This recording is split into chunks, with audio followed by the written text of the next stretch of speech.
being from the Ukraine, which was a part of former Soviet Union, I would like to introduce you a little bit to the idea of the education.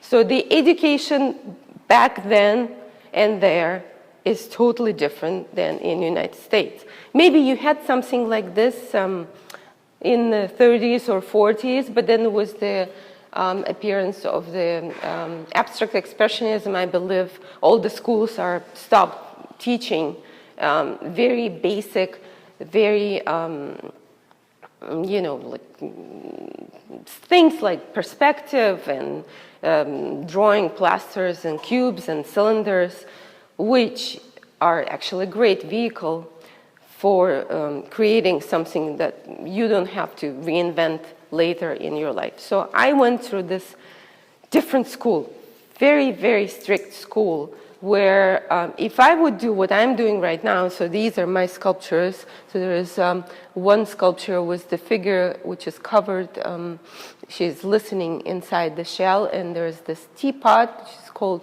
Catch of a Day. I brought this one to talk later about the techniques. So if I would do something like this, I would be kicked out from the school, right? It was not possible. You're supposed to do what you're told to do. There's a program and you're supposed to follow the curriculum. Lately, I've been doing, this is called China painting. So usually China painting is something that is used for the teaware. So they use lusters, which are those gold, like see those gold lips and gold fish. This is actually real gold. It's 14K gold in the liquid. China painting is one of my favorite lately. The technique that allows you to paint very intricate things. But also I started it because I'm very much interested in depicting the clouds, the water, anything which is also natural.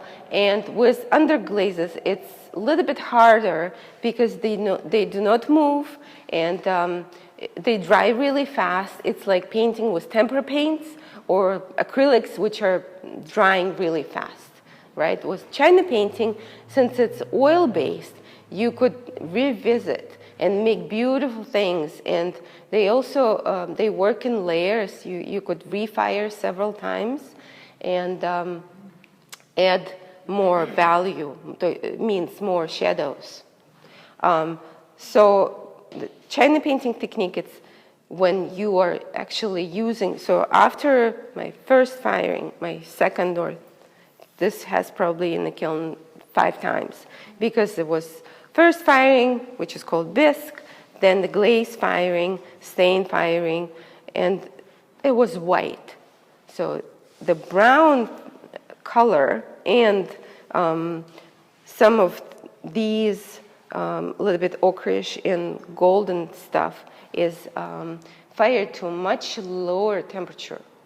So you have to kind of reduce all of the temperature to achieve that effect.